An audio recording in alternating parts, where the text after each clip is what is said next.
Hi, good day everyone. I hope you all are doing well. Me back, Dr. Ina Khan with Spectrum Talks and Tips International. And like you know that my focus over here in discussion is always about autism. We also talk about other disabilities too. But my focus is about autism. And there are so many reasons for that. Because I'm from Pakistan and I need to understand that what is happening in other part of the world. And there's so many things happening around, and there are so many things happening around the research. And as we all know that there was spectrum planetary projects, there was a lot of controversy related to that. And there are other things also happening. Some of autistic uh, people are research have been taken away from some autistic people, and there are so many things happening around, and a lot of autistic people I have seen that they have left they are uh, like job has been taken from them without giving any valid reason. So we need to understand what is happening around that and why autistic people are not allowed to do research on autistic people. So we have Raw William today, and thank you so much for coming to us today. And you have a lot of papers published, and she's also working with the university. So let's welcome him. Thank you so much, Raw, for coming to us today. Hi, yes, thank you. Yes, I'm Ro Williams. I'm an assistant professor at Purdue University, and I do research. I actually research researchers. Okay. So my research focus is actually on the research practices of people who do technology research, and they choose to focus on using that technology to intervene on disability. And I focus on autism, but my research agenda is really about changing researchers and the way that they approach their research. So it's more like changing the way toward the disability, because your focus disability over here too. Okay. Yes. And so like one of the major threads of my work, I'm calling it counterventions, which means it's a counter intervention. So rather than intervening on the disabled children, the project actually intervenes on the perceptions and the attitudes that the researchers have and tries to help them come to a place where they can recognize the needs and desires that the autistic community actually has in relationship to technology, rather than always asking clinicians, therapists, and parents, what do you want technology to do to your child? It's more like autistic people working with researchers about what kinds of technologies to build as part of making a more inclusive world. Okay, so like let me give you one thing, because it always bothers me, or I always think about something. If I talk about myself, I spend a lot of time on technology. Like I would do research, I would do social media. Like today I had some Twitter space, then I was having meeting, then I was having a session, then tomorrow I will have a YouTube. So I'm using a lot of social media, and it helped me a lot to talk to so many people. And like your example is also here, that I get to know through social media. And technology is an important part of our life. But in my country, I would say that, if I could say that in maybe in some Asian country, this is a culture that people or children have autism because of using mobile phone. And that question always bothers me. I try to give them the explanation that, like, my view is a child is going to get autism in any way, either the child was using mobile phone or not. And I would like you to answer me this question. What is the link over here? Because since you are working with technology, and later on we will talk about the robotics also and the relationship with that, because we have a very children have a very different kind of relationship with technology. It helps us in learning language also, and understanding emotions also. And this is what a lot of autistic people are being saying. I heard them talking. Yeah. Is it something like autism is because of mobile phone, a child using screen all the time? I actually think I have a pretty good answer for this. So in the United States, we were increasing the specifications for diagnostics, and we were therefore diagnosing more children in the 1990s and early 2000s. And that coincided with a rollout of a vaccine, and therefore there were people who were trying to claim that the vaccine was what was causing autism. As the neoliberal medical industrial project has expanded globally, and now we're getting increases of diagnoses for children in the global south, what is also increasing at the same time in the global south is mobile device infrastructure. And so they're looking at increases of diagnoses of children and saying, well, it's the phones because they're happening at the same time. But that doesn't make sense.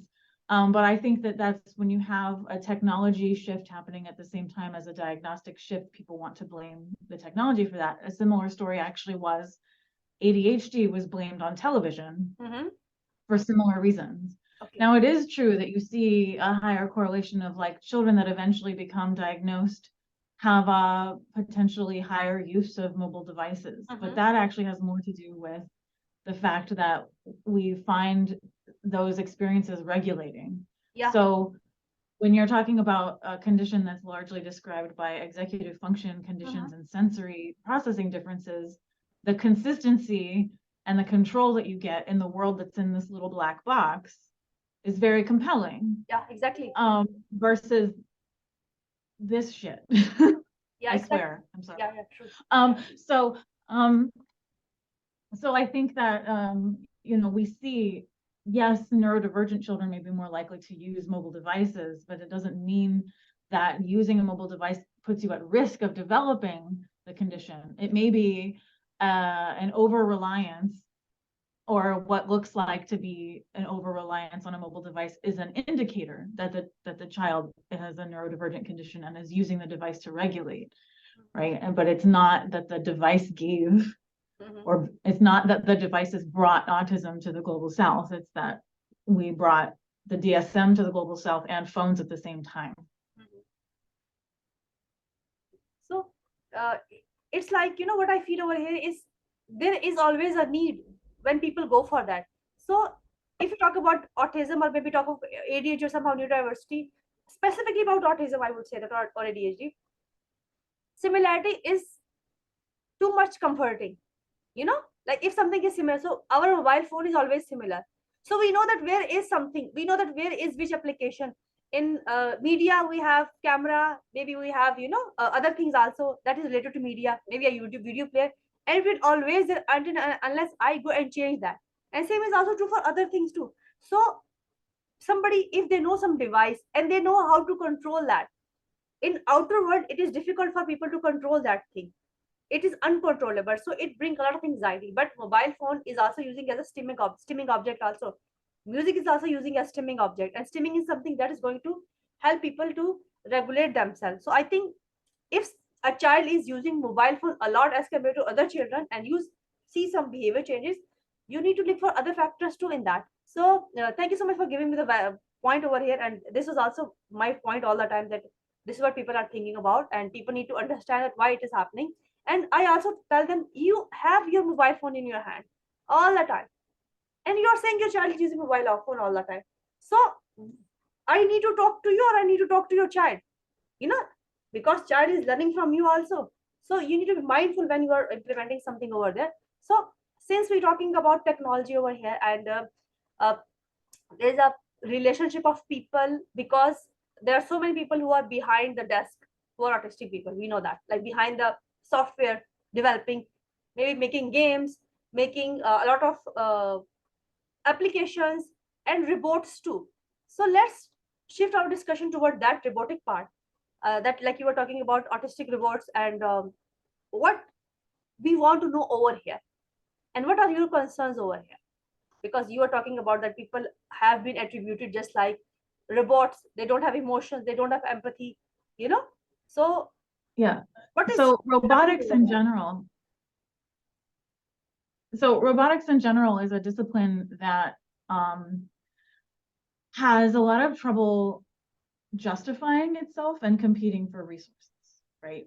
So one of the things that I think roboticists have found is that they can leverage disability as a justification for research into robotics, and that's how they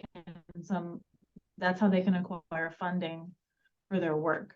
And so what I see a lot is researchers that are interested in improving a certain aspect of a robot, and they use the disability context as like a playground in which to improve the robot in this way. And so we can see this, there are papers about improving robotic functions that compare them to disabled people. And then at the same time, there are those same disabilities are used as a context where the robot can be a therapeutic device. And so in particular, in the case of autism, Mm-hmm. we spent 60 years defining autism as a robot-like condition, Mm-hmm. that the children have atypical prosody, so they speak strangely, they have unnatural movements, and that they're generally uncanny in their social relationships. Mm-hmm. And then we decided at some point very recently that we could use robots to improve the social skills of autistic children. And I think that's very bizarre. And you can actually read in robotics literature them comparing ineffective robots to autistic people, basically saying these robots are not social enough and therefore they're like autistic people. And so we have this thing where robotics are not satisfied with the robots because they're too autistic. And clinicians are not satisfied with the autistic children because they're too autistic. And for some reason, both of these fields combine and say we can use robots to fix children and children to fix robots. Mm-hmm. And it's just, it's a really bizarre collision, I think, where we can actually see that the motivations of both fields of research are flawed. Yeah. That we are focused on fixing children towards some kind of norm, and that we are so focused on reproducing a human-like image through the robot that we will do anything to be able to work on improving that aspect.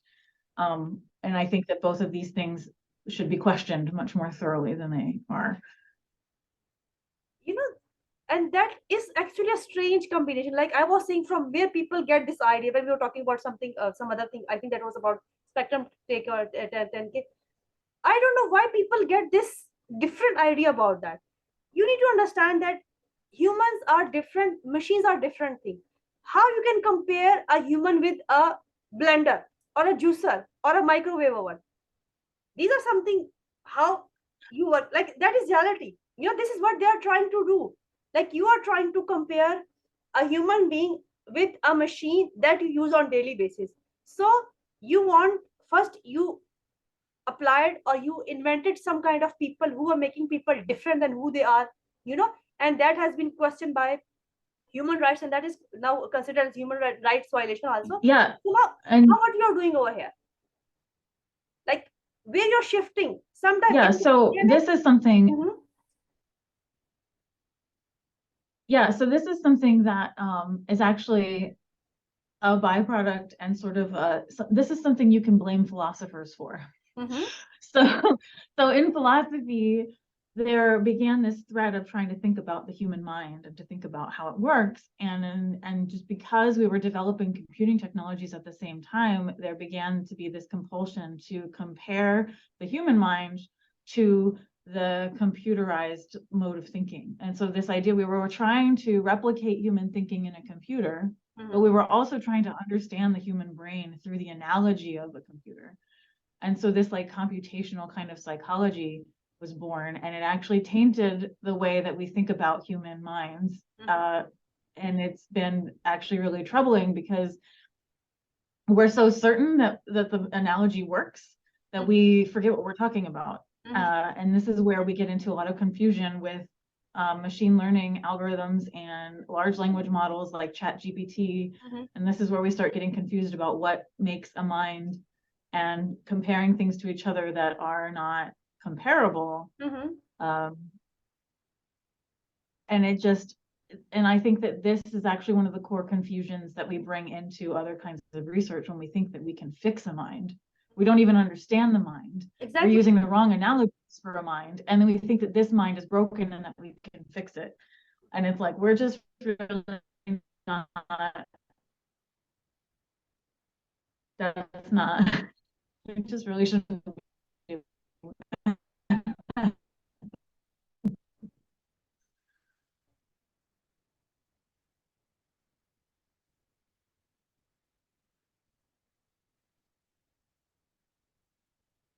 I see you again.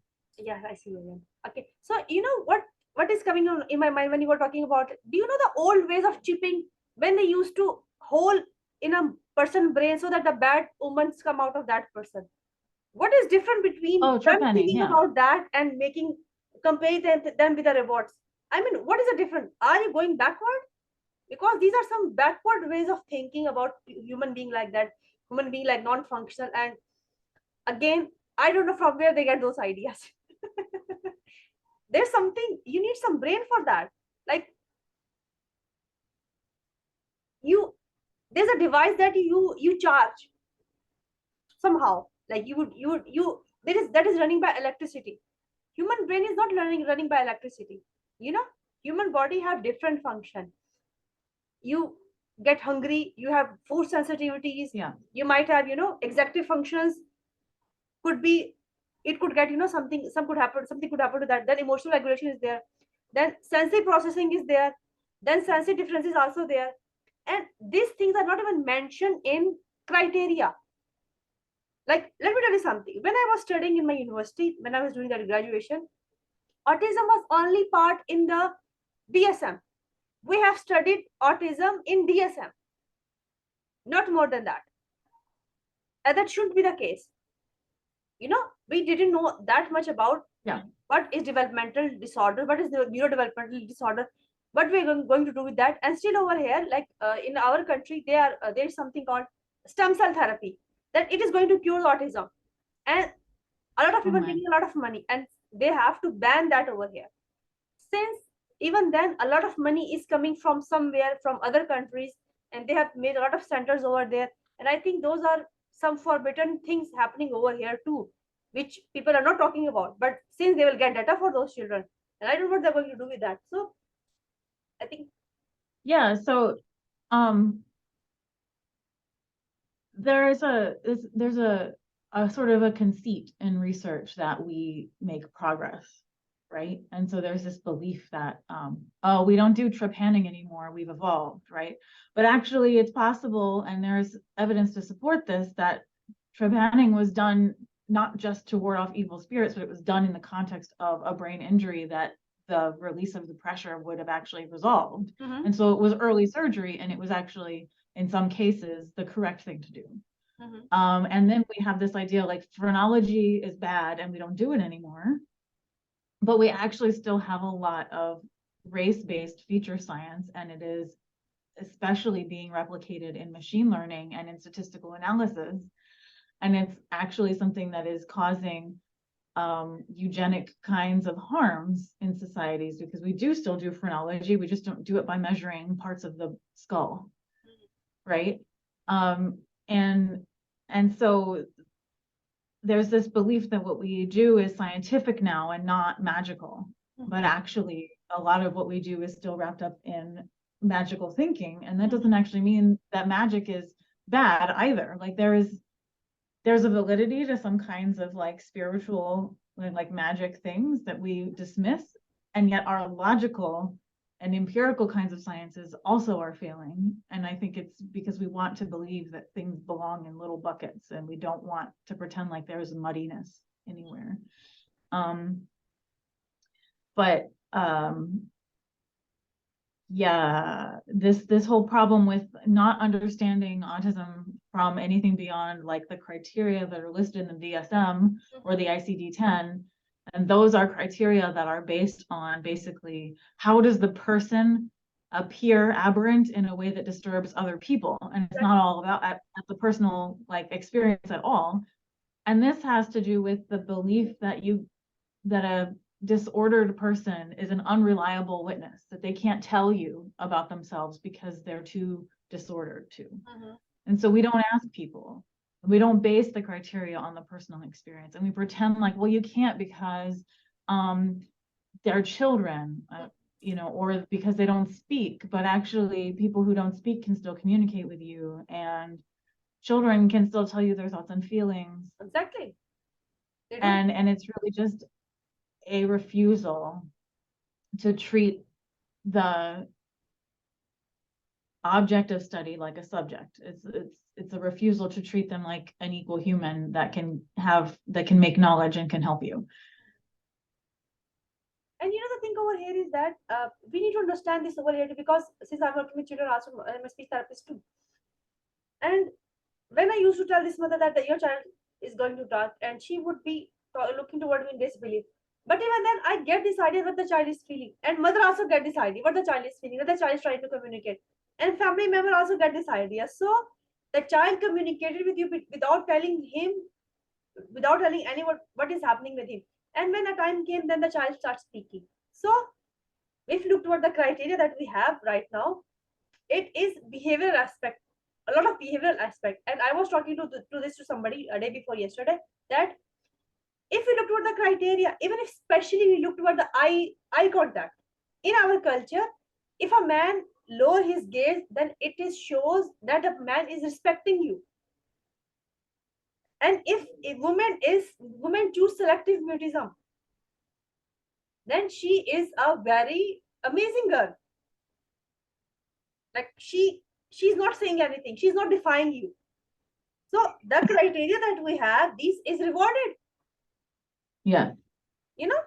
So what? Yeah, no, the criteria that we have is based specifically on wealthy, Yeah. or at least middle class, which doesn't really exist anymore. But you know, middle class white boys in the United States in the 1950s and 60s. That's what the criteria is based on. And yes, the criteria were updated multiple times, but because the initial pools were based on like these very homogenous groups of children, we still see that through the criteria, and they really don't make sense in other cultural contexts. Yeah, exactly. But that doesn't mean that there's not autism in another culture, or that there's more autism in another culture. It's like you're just looking at the wrong things. Yeah. And you know the thing is that because we won't talk to people. Boys, they're not supposed to show emotion. It shows they're strong. It is rewarded in my culture. They're not supposed to cry in front of everyone, or they're supposed to have a spot face. You know, that face without any emotion. It is rewarded. They're supposed to work and they're supposed to look after for everyone. That kind of a thing, you know. So the criteria that we're talking about, sometimes it is very difficult to understand that either it's your DNA, either it's your it's your culture, either it's the place that you belong to, or that is something else happening. And that is also a reason that is difficult for people to identify autism. And like suppose if I'm working with many adult people right now, many of them are unidentified autistic or ADHD children, and they think that they have autism or ADHD, you know, or they have now they think that they have depression or anxiety. So it is something they feel like that, and they're still taking, maybe a lot of people are taking medication, and it's not working on them. And that is the thing that's not working, because it's a wrong diagnosis for them. They could feel depressed, they could feel anxious, but they have this prime diagnosis over here. So uh, I think we really need to work on the research that we are doing. We really need to work on the shift, because I think maybe a few years back it was shift on DNA testing, genetic testing. I think they have shifted their interest from genetic testing to robotics, making robots like autism and something like that. So again, somebody have to tell them what is happening over here, and we have to hold accountable people for, like, what you are getting out of that, what is the conclusion, how that research is going to help us out. For example, And that's why, yeah. yeah, I mean, that's why I try to focus my work on researchers and actual, how do we encourage and support researchers to change their ideas and their perceptions, and how do we get researchers to change their agendas.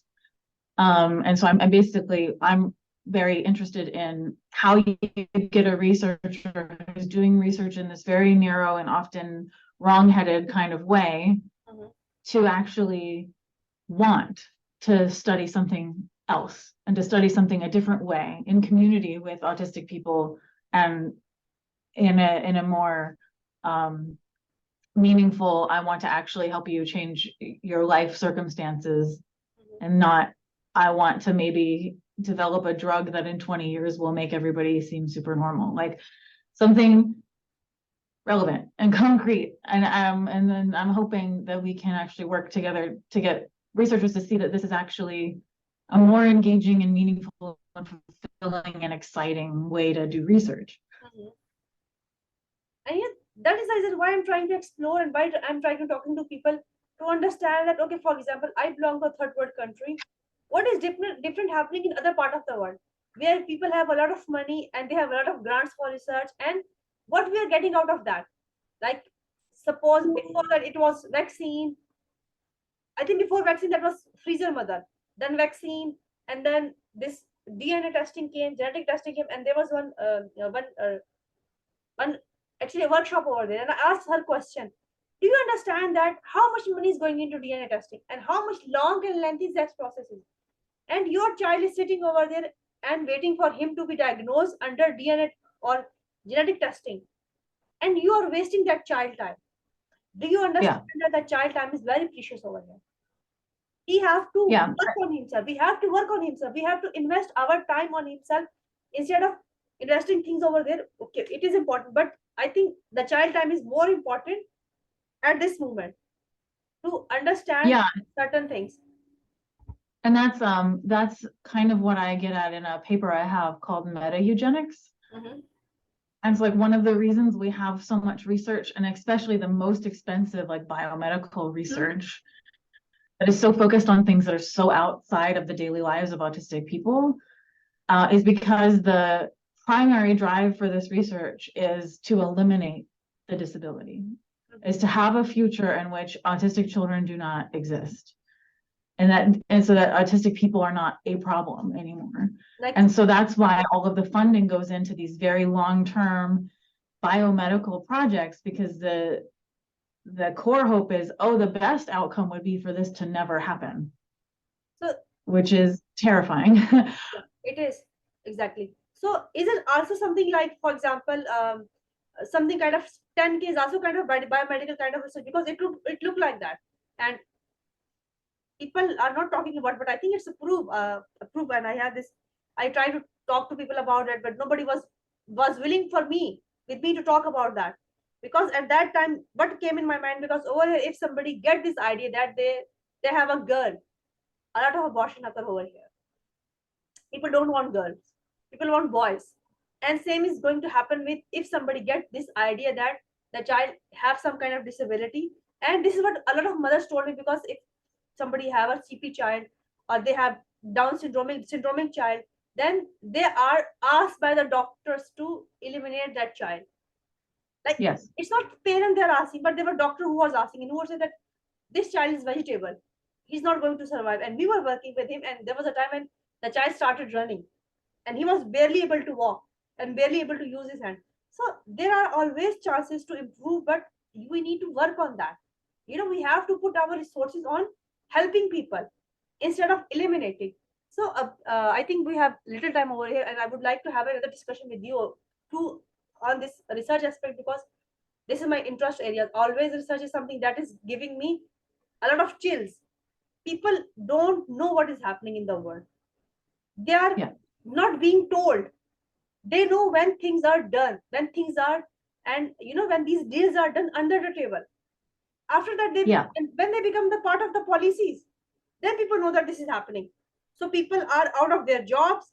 They cannot do research if they're autistic. They cannot work on autistic people because they're not capable of doing that.